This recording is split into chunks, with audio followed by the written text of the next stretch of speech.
Hello. Hello and welcome. Great. Okay. Well, hi there, and welcome back. I am Gail Hoag, and I'm here with, Gregory Hoag. What's his name? And what we're going to do is we're going to continue where we left off, and we are going to keep the flow going a lot better. We don't have any holidays coming up anytime soon, so we'll be doing the first and third Thursdays of the month. Are we good? Are we good to start? I'm good. Okay, I You're hope good. everybody's doing Let's great. go. And thank you so much for joining us. So, for any of you that have a book and are looking along with us, we are on page 37. And so, what we're going to do is we'll read and then make some comments, look for questions, whatever. Okay? So, here we go. So, when we work with the order revealed by nature, we are fueled by the wisdom that's within those natural patterns. And that's why sacred geometry is so important, because of all the wisdom that is naturally there for us. When we interact with these patterns, we are, in essence, aligning with them, communicating with them, listening to what they tell us and instruct us with. So that's the brilliance of all of this. It's the heart, soul, and methodology of creation. When we align with these universal patterns, we overcome the pain and drama of separation that's so prevalent in our lives and our societies today. I think we all are very aware with the myriad of dysfunctions that happen because of the separation. And, it was even exacerbated because of COVID 4 years ago. And a lot of people are still suffering from a lot of trauma around that separation. So, this is why we really decided to get into this book, to offer you tools and understanding to navigate your life in a more conscious way, in a more fulfilling and joyful way, by feeling the connection to all that is. You can evolve the ability to clearly reference that soul vibration and remember all the parts of who you are so that you're able to overcome distractions. And of course, the other part is to really work on becoming a multidimensional person. And all of that adds into who you are and what you're capable of creating in your life here. You will be enabled to move through the density in a way that you recognize that even though all these things are happening, they're not the defining factor. The true defining factor is your exquisite beingness. I'm going to say that again. The true defining factor is your exquisite beingness. As with exercising a muscle, the more you work with that muscle, the more powerful and adept it becomes in supporting you to take on more, to evolve to a higher order. It's that higher order that every aspect of creation reflects. Birds know what it is to be the kind of bird that they are. A plant embraces its limitations and its opportunities. We've discovered that plants do much more than we ever thought they're capable of. They give us, they give each other growing space and recognize proper timing and succession. They share minerals with other plants through their root systems. Trees and plants communicate through their root systems and can even warn each other of impending problems. In essence, what we're sharing is that this is the natural order of creation. Animals, plants, and minerals know how to be what they are. It is the human being that has forgotten its humanness, and misplaced its proclivity to be the fullest of who it is. Unlike the small bird who can tap into the overall consciousness of what is and what will be. It's the human being's time to awaken to the same potential and engage with the fulfillment of the natural rhythms that animals, plants, and everything in creation follow to create and achieve resonance and harmony. We already had the story about the very thrush, didn't we? I believe so. Because that's what we were referencing there. If you remember last time, we read about the very thrush who is capable of actually predicting the hurricane levels in the Gulf of Mexico better than NASA, better than the Weather Service, because their life depends upon it. And so it is with all the natural order of things. So we search everywhere within the tip of our iceberg experience for happiness, love, understanding, and a life of fulfillment. The physical life we are so accustomed to knowing as reality can never deliver on the higher aspects of creation because they don't fully exist here. We're talking about this three-dimensional reality that we bump into. All our senses give us feedback on this reality, and this reality is limited. Just like we're only 10% here, everything else is only marginally here. The rest exists on higher dimensional levels. So we are only playing with 10% of possibility. The source of all possibility, the source of all love and all understanding, radiates out from the highest aspects of our being. For this reason, spiritual masters have often referred to this reality as an illusion, impermanent and unable to satisfy our deeper needs. It is only by embracing the eternal core of our being that true happiness can be embodied in our lifetime. All snowflakes are unique, yet when each one melts, it dissolves into the same ocean of water that is the essence of every other snowflake. So when we talk about everything, we are all one, that applies to us as well.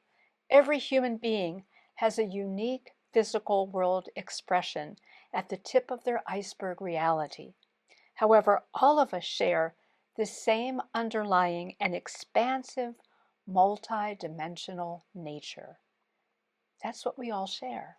We all share the same restless desire to expand into the fullness of our being, a soul expressed through the human body, mind, and emotions. With higher insight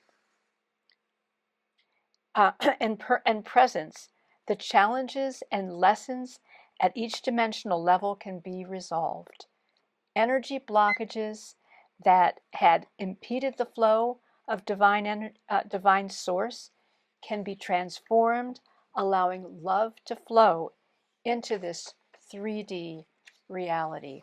And that's what's really so important about working with sacred geometry, to open that flow. And we'll talk more about that as we get into the next chapter, but you're going to complete it with the poem you wrote. Yeah, now I jump to me. So, We decided to put these moments into each chapter, take a moment to reflect. And we invite you on this journey to explore these natural rhythms and frequencies so that you might expand into the fullness of all that is by being resonant with all that you are. So really, the answer to everything is within you, and it's you exploring and expanding you on every level of your being that's going to deliver the entire universe at your feet.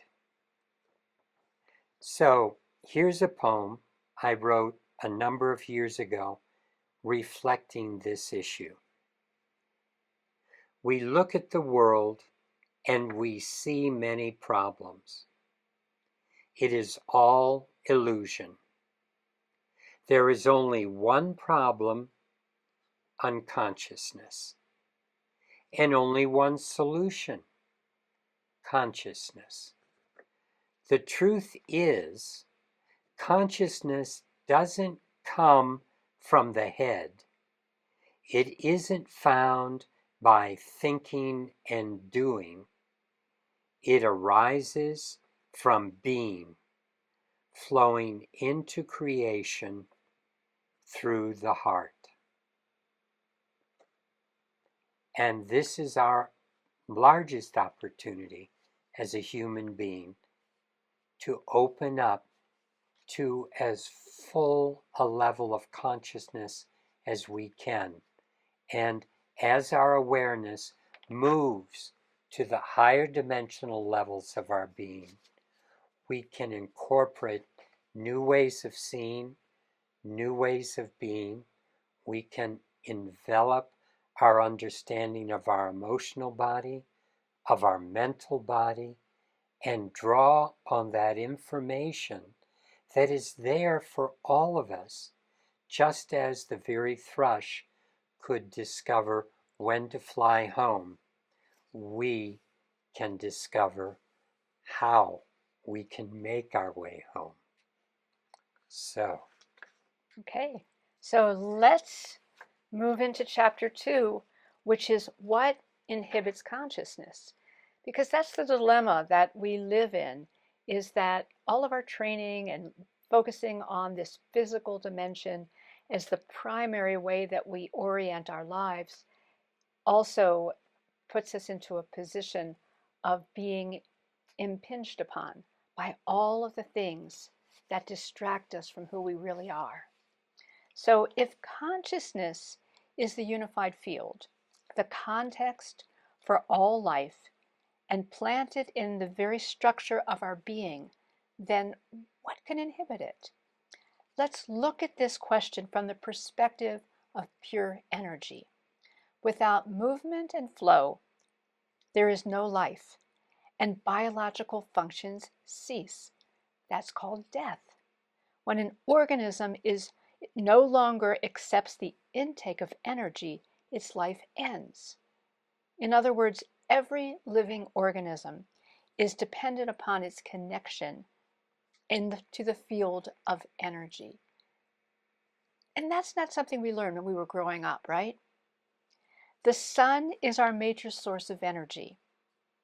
And if it were to cease to exist, all life on our planet would also expire. The energy of the sun and our planetary system are often outside of our moment-to-moment awareness and can easily be taken for granted. With climate change and many of the weather disasters we're experiencing, we're becoming more aware of our primary relationships. When we lack awareness and of certain givens, we become ill-adapted to our ecosystem and the patterns and cycles of life which lead to decisions that cause long-term harm. We are learning about how our unconscious interactions with Mother Earth have precipitated degradation and destruction on our planet. And, I always love to mention how Native Americans always talked about 7 generations. They understood that they need to go beyond this little snapshot of time to understand and have a greater sense of how to relate to our environment. The earth is an abundant living system that must be honored and conscientiously interacted with to maintain healthy and productive life for all. It is not just for us individually.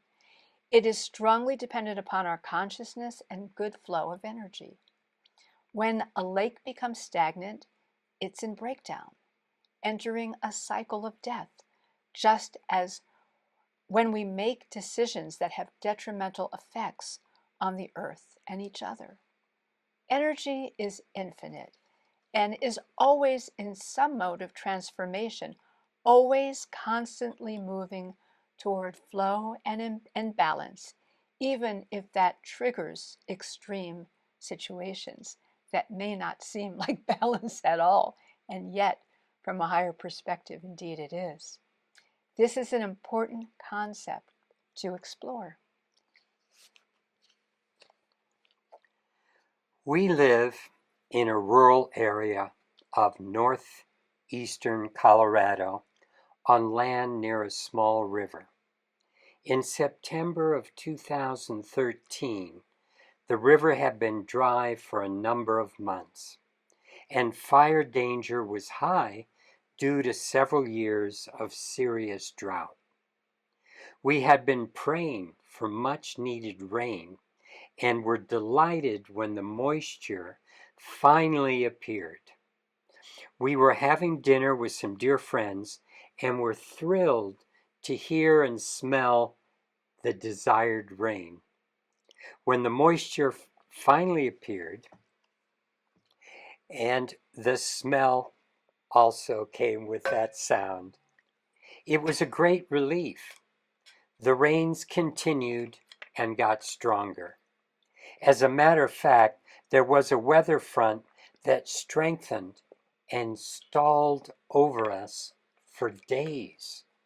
Our little river, which had been a virtual mud puddle, returned and started swelling over its banks.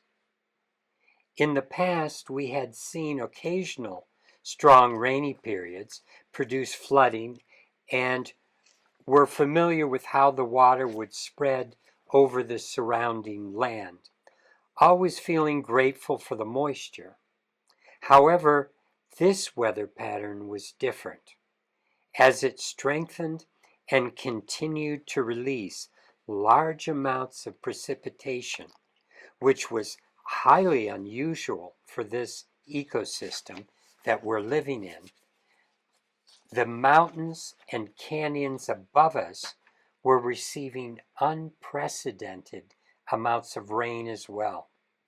As gravity was forcing the flow of water downhill and easterly, it created log jams in some of the canyons above us until there was enough force for an enormous and very destructive surge of water to take out everything in its path.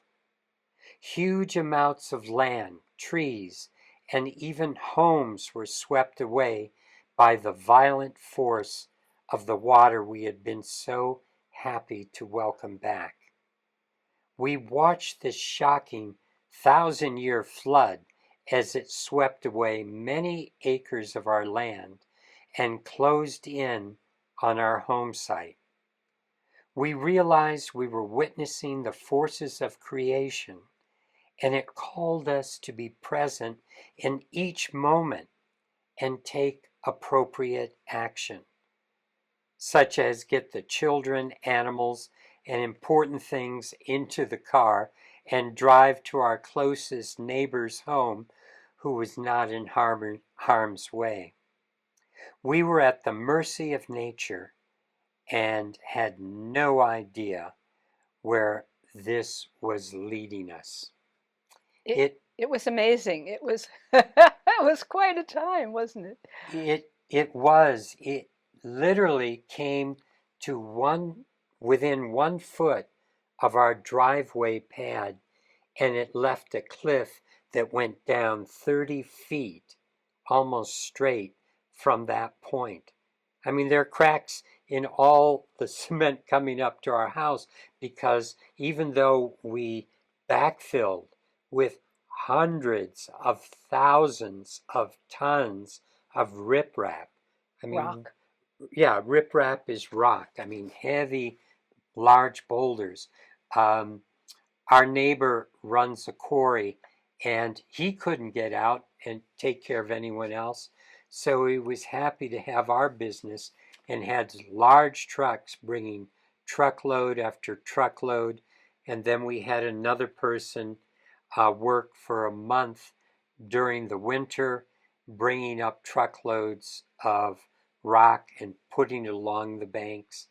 And then we had a grant from FEMA where they came in for 3 or 4 months and redid the whole river bottom in front of us.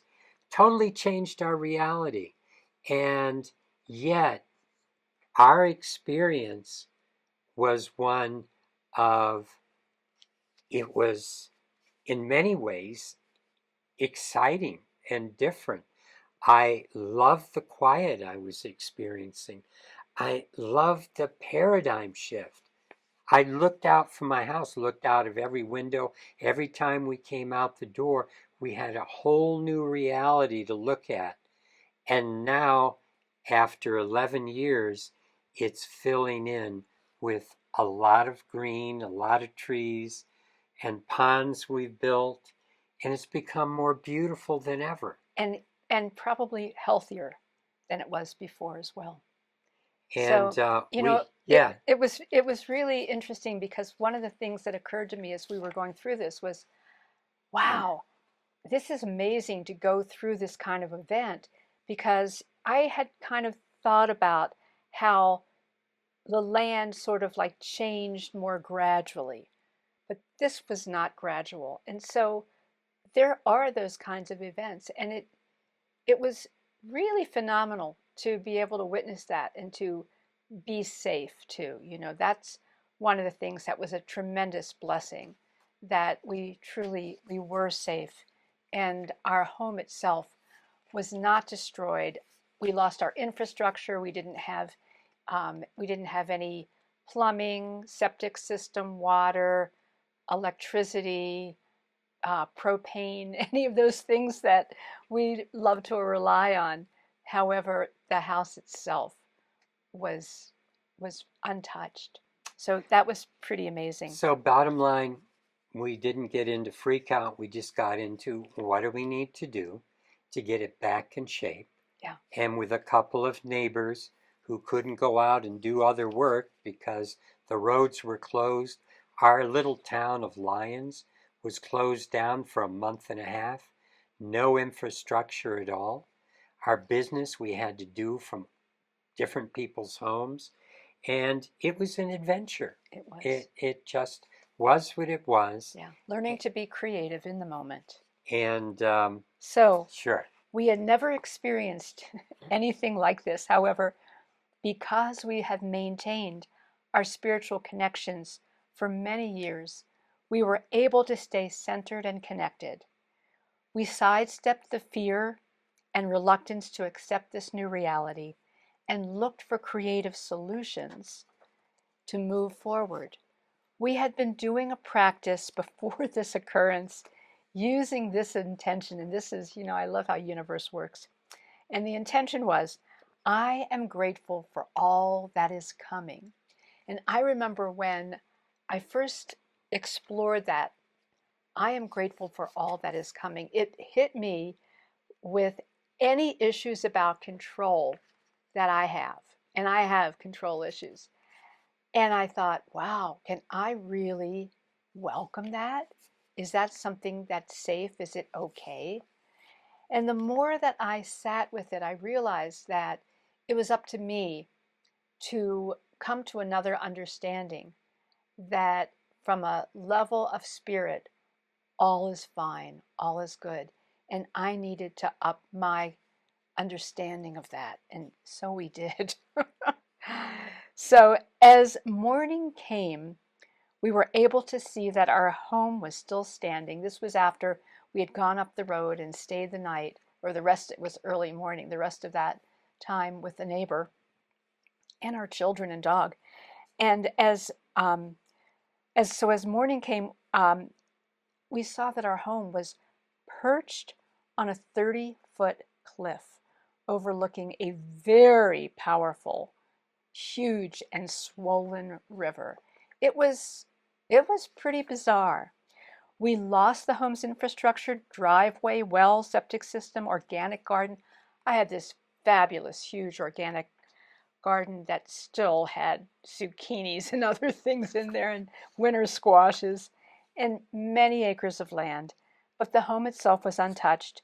We felt shaken but knew inside that we were cared for. And that was an important moment to get to that place of being able to disconnect from whatever I had believed before and open to the belief that all is well. As time went on, we repaired and rebuilt what we needed and learned to love and cultivate our new landscape. We both felt extraordinarily grateful to witness this evolution of Earth and maintain our well-being. Energy must flow, and consciousness is a key adjunct to this. Excuse me. We are creative beings with lives and the environment giving us feedback all the time.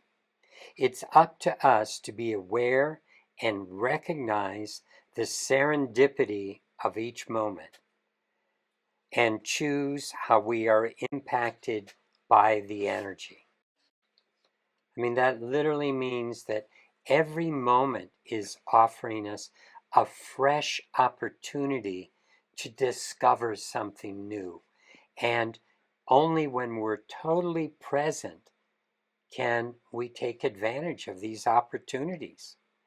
And so, as we stay connected to our higher knowing, the flow continues. However, one of the big deterrents we each face is the human emotion of fear. Fear cuts off the flow. Fearlessness maintains our lifeline to soul. Fear is the antithesis of love, while love is the direct current.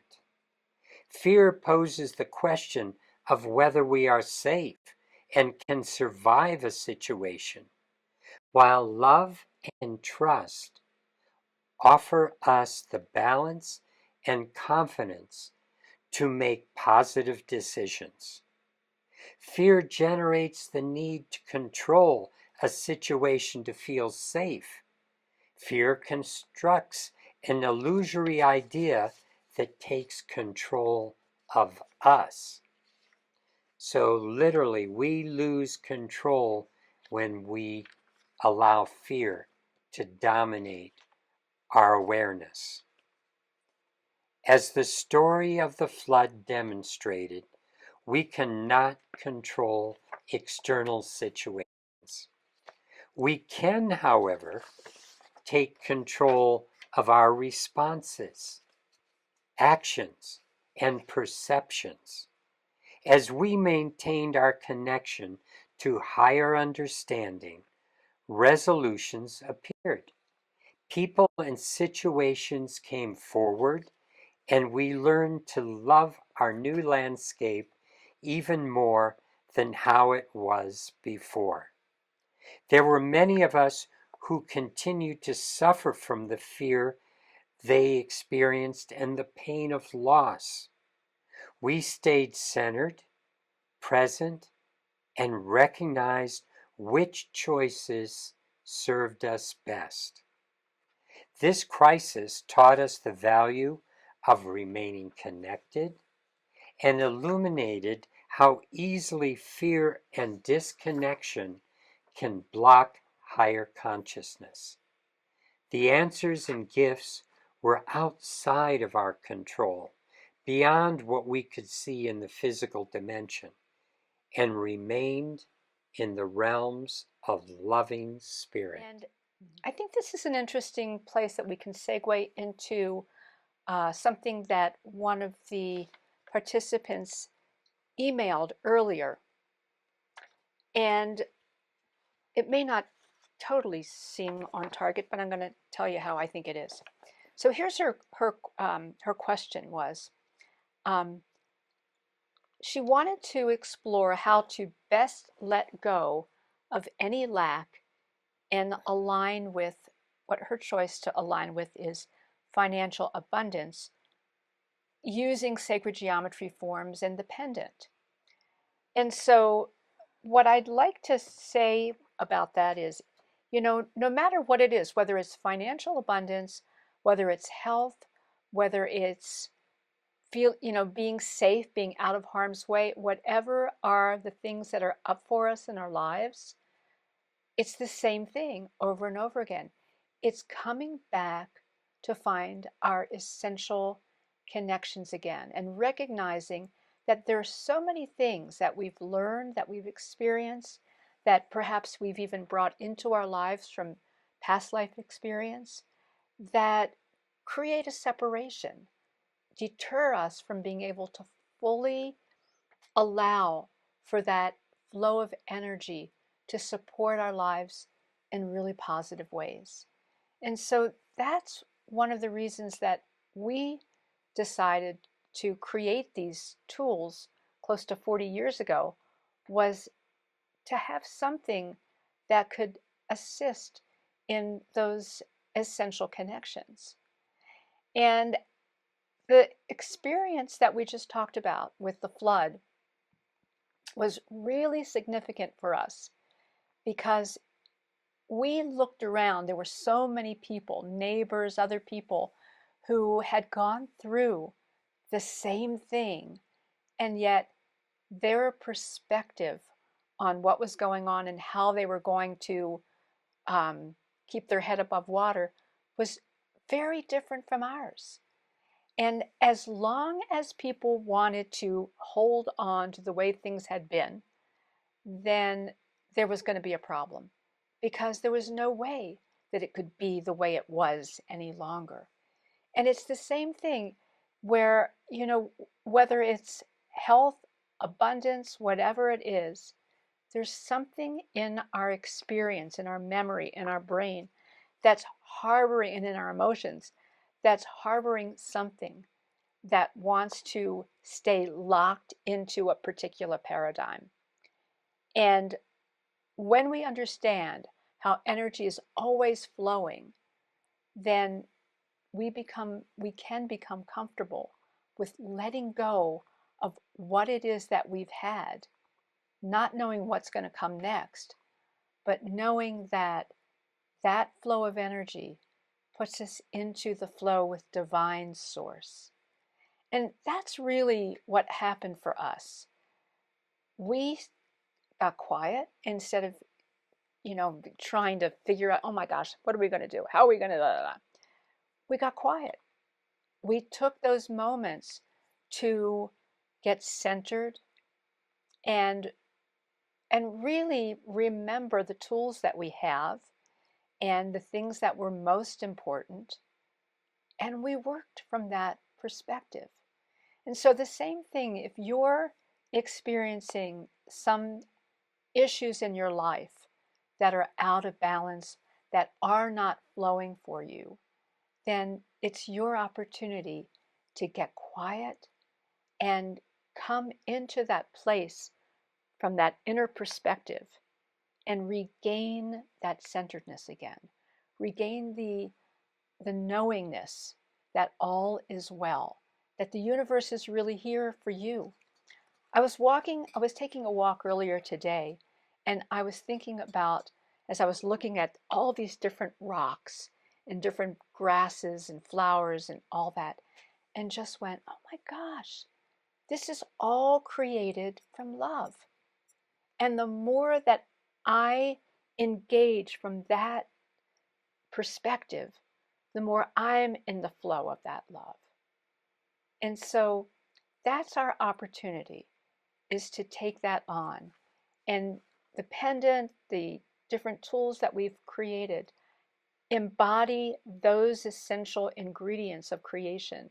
And the more we are with them and use them, recognize them, they assist us in that alignment. And that alignment allows all kinds of amazing things to happen in our lives. So, do you have anything else you'd like to share with that? Trying to move over to me there. Here you are.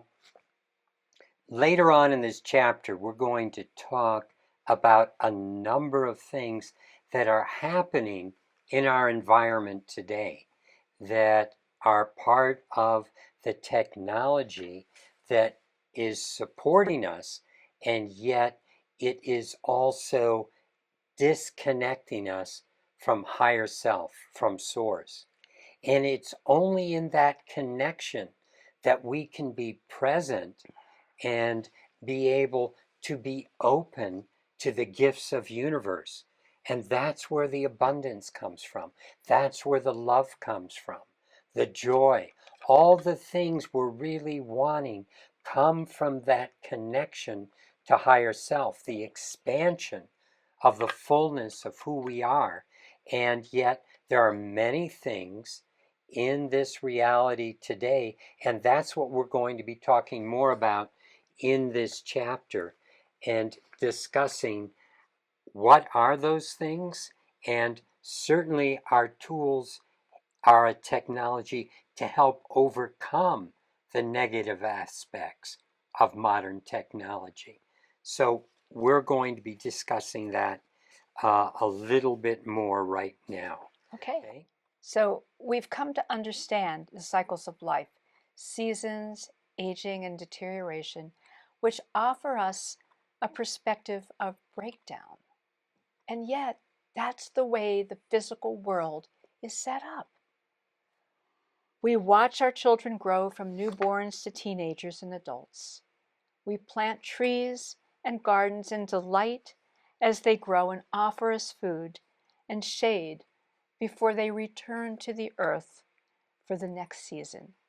We intellectually understand the impermanence of life and have a range of emotional reactions that grapple with our personal journey.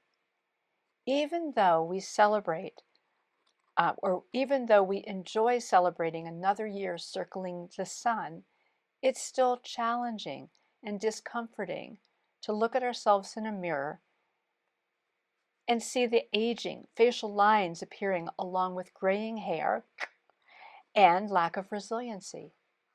How can that be happening, and what can be done to stop it or at least slow it down?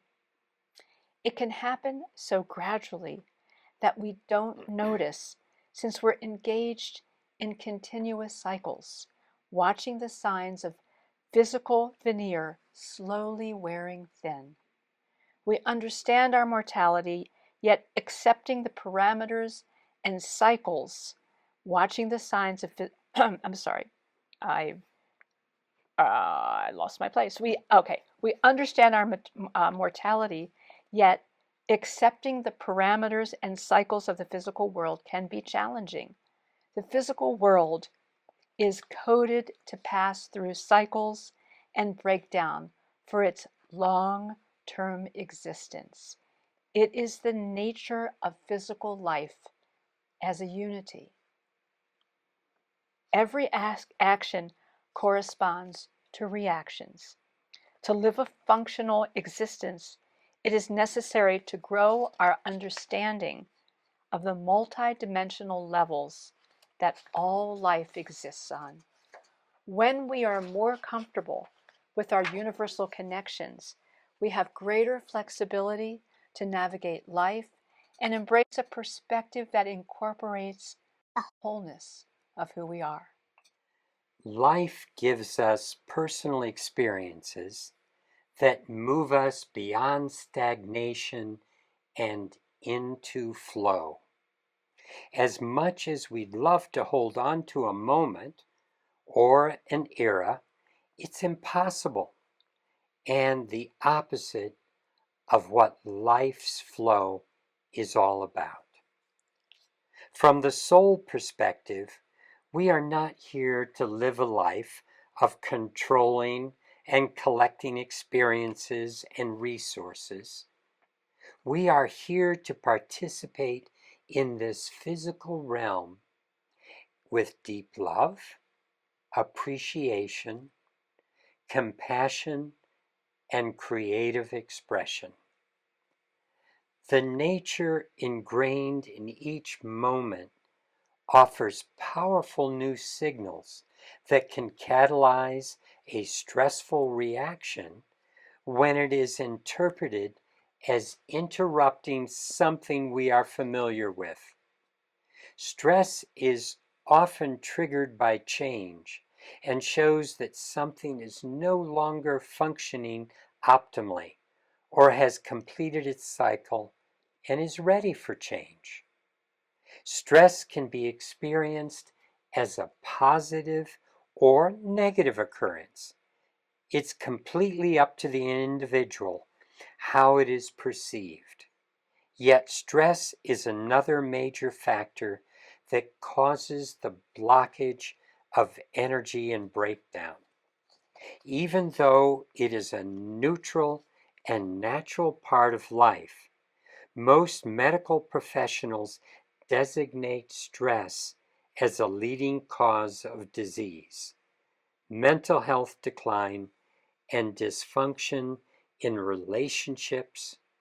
And when stress progresses into fear, it blocks the flow of energy. And actually, it doesn't even need to progress into fear. Stress alone blocks the flow of higher self from coming in. And stress is something that, on a short term level, is something that gives us feedback, that shows us something isn't working.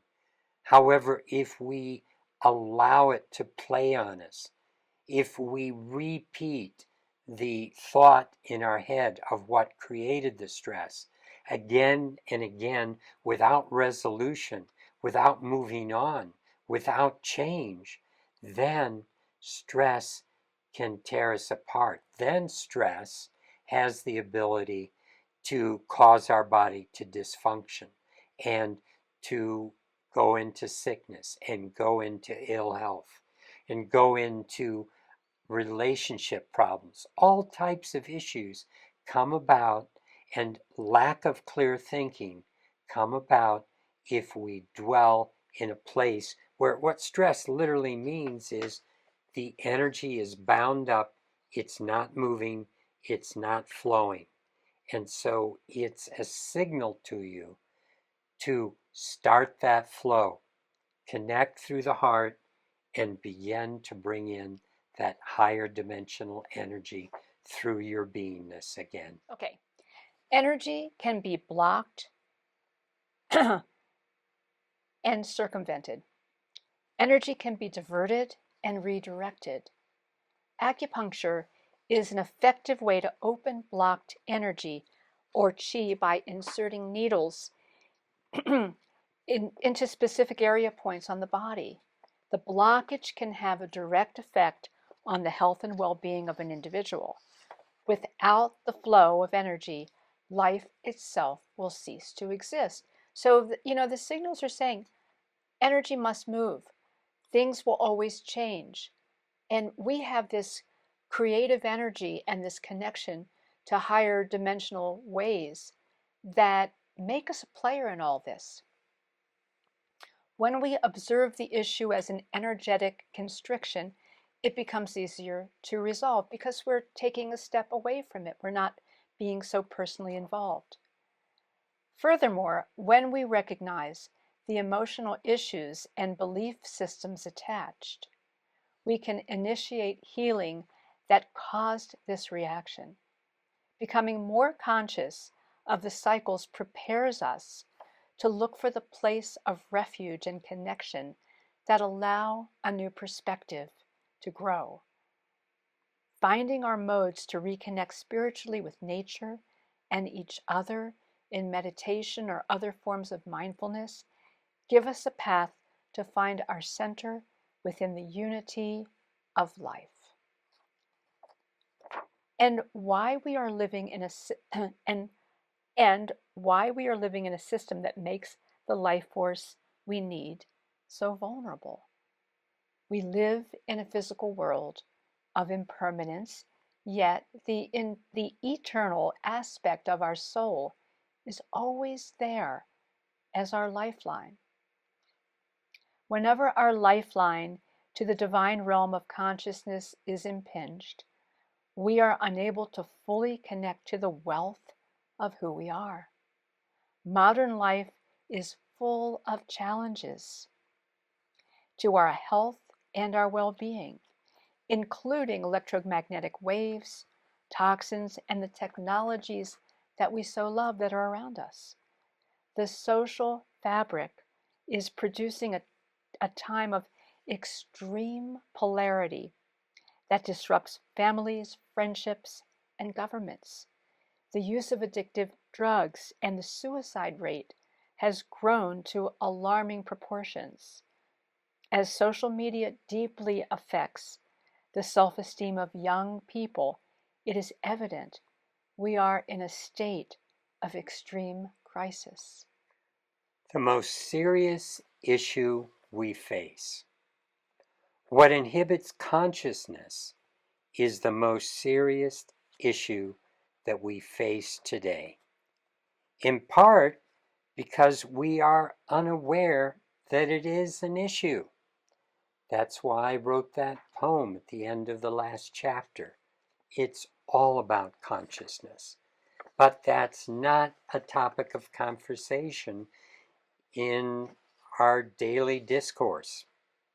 So we look outward at a world that is breaking down in many areas and fail to see that it is reflecting us. We are the ones breaking down.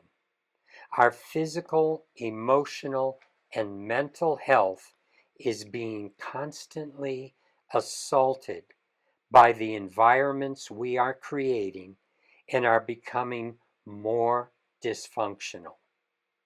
We think we can overcome by creating solutions through advanced technology, but too frequently the solutions are often the source of our problems.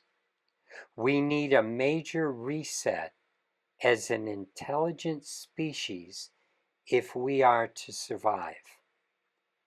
And I really feel that this is a serious issue of survival. The awareness necessary for this reset must flow from the of our being, that which we are unknowingly blocking and eliminating from everyday life. Reflected by the iceberg metaphor that we just shared in the last chapter, this means that we are being forced into a reality and an understanding found only within 10% of our full potential. As shared by Albert Einstein, we cannot solve our problems with the same thinking we used when we created them. We have been trapped by limited 3D thinking, a thought process that separates us from each other and from our environment, with the understanding that we only exist within what we can see, touch, and feel. Without embracing our multidimensional nature, we are doomed. Our current technology is based on this belief and creates modern solutions that are holding us to a pattern of degradation that only pretends to get more dire. 99.99999, that's 5 nines after the decimal point, that percentage of everything is pure energy. But our attempts to receive or generate energy within our 3D paradigm is to break down wood, coal, oil, or an atom to release the infinitely small fraction of energy hidden inside of it. We are literally destroying our environment to release usable energy, and the byproducts of this process are toxic ripples impacting the well-being of life on many levels. The negative aspects are high, while the energy gain is low. Electric vehicles and solar power reflect a similar imbalance. And before we go on with that, I just wanted to say this has been something that has been impacting my awareness since I was a young child. I started connecting with higher dimensional realms and started realizing that a human being was surrounded by rings of death. That's the technology that we create. It kills the environments that we are in, wherever we have the kind of technology that is depending upon energy that we get from breaking things apart.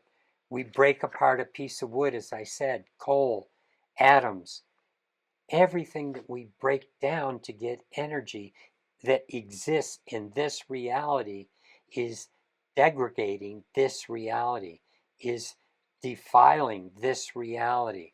We have to raise to another level of understanding that allows us to bring in the energy into this system. And once that starts happening, human beings will be surrounded by rings of life. We will rise to the opportunity of being literally the Godheads that we were meant to be. And that's not a thing that's said in a way that's putting us in a position of feeling that we are the greatest. It means it's an opportunity for us to be a channel for the higher dimensional realms and make a difference to everything else in our present reality, all the animals, all the plants, and Earth itself, when we become that ring of life, bringing in the love of creation and the power of creation to focus on driving our machines and our vehicles and everything that we need. Here we go. So going back to electric vehicles and solar power and their imbalance, they appear as a positive step forward, but there is more to consider in their full energy equation. Both forms of renewable energy are inefficient and prolong the trap instigated by the same limited 3D dependency. Solar is a chemical reaction, and wind is a mechanical leveraging of motion. While in use, they appear to be green, but the lithium mining for the batteries takes a high toll on human beings and the environment. Couple this understanding with the cost of building both wind turbines and solar panels compared to their return and the difficulty in recycling or disposing of the short-lived technology at the end of their life cycle, and it becomes evident that they are not capable of offering a solution to our energy dilemma. Not like Tesla and what he talked about with free energy, right? They account for only 20% of our electricity, while the rest is still generated by breaking atoms and burning fossil fuels. To siphon the unlimited energy underneath or become or beyond all this requires an interdimensional energy flow from outside of our physical system, 0 point technology. Staying within our physical realm for energy production is not sustainable and has negative consequences, as must most likely exist now. But what is lacking is the level of consciousness needed to share them with the world, because some of these great inventions are being just held back, or in some cases destroyed, so that they don't get to market, they don't get to the public and where they can be useful. Our societies, governments, and economies are based on separation, control, and fear. The belief systems and judgments that are maintaining this field are the first obstacles that must be overcome before the more enlightened views of unity, love, and service to all allows for true interdimensional technologies to take hold on this planet. This will be the last couple paragraphs we'll read for tonight. The first step for each of us is to work on ourselves. A single coherent being filled with love becomes empowered to hold this space for tens of thousands caught in the unfocused chaos of fear. This understanding has led to the belief that true change can indeed be ushered in by only a small percentage of the whole. Consciousness is a flow of energy that attempts to move through the entirety of our multidimensional being, sustaining and aligning every aspect with the divine codes of perfection.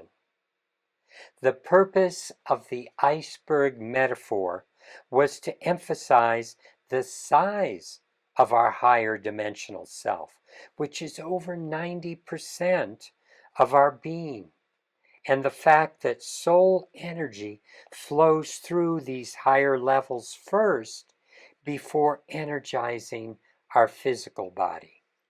Existing within a free will universe, we have the choice to believe anything we choose and judge our reality. This grants each of us the power to deny or block the higher flows of consciousness. So, starting to accept this as a reality is the first step in you being able to reach these higher dimensional realms. It's people's belief that what they touch and feel, and this is the only thing that exists. This is what has limited science for so long. And it's only in the realm of what's happening now with higher levels of physics that we're beginning to understand the non-physical reality does have a place in our physical reality. So, most of us are unaware of how our emotional and mental bodies also participate in our isolation from the divine patterns of creation that flow from the higher levels, which are crucial for our health and well-being. From the moment of birth, our 3D awareness, that's our ego, starts focusing on survival, on the things we need and the things to avoid. The main feedback mechanism for this process is called our emotional body, and it exists on the fourth dimensional level of our being. The emotional body is full of colors for those who have developed that higher ability to see the human aura. But for most of us, it is invisible. So when we get back, we'll talk more about the tip of the iceberg where our ego has control and where our ego is wanting to hang on to everything that it thinks is real and that it can touch and feel. But it's only breaking free of that perspective that we're going to be able to advance in our own evolution of love and our ability to create a world where we are happy, where we are fulfilled, where we are being of service to all. So, All right. So thank you so much. I think our computer technology is saying it's time to go as well. And we've enjoyed having this time to be with you. And we're having some weird stuff going on with let's our just monitors. Anyhow, we will be back again in 2 weeks. We'll continue where we're at. We'll be sending emails out. We will send the recordings. And send us your questions. If you have any comments or questions, email us at office@iconnecttoall.com. We'd love to have your comments and to respond to those as well. So have a wonderful evening. Thank you so very, very much. And if you missed part of this, we'll be sending you the full download after we get a chance to do a little editing to it. And so that will be up on our YouTube channel, and you can see it there. Well, we'll send the link as well. Yeah, we will. Yeah. So, anyhow, so thank you so much. Yes. Have a wonderful rest of your evening, and we send our love and blessings. Our love and blessings. Thank you. And bye for now. Bye-bye.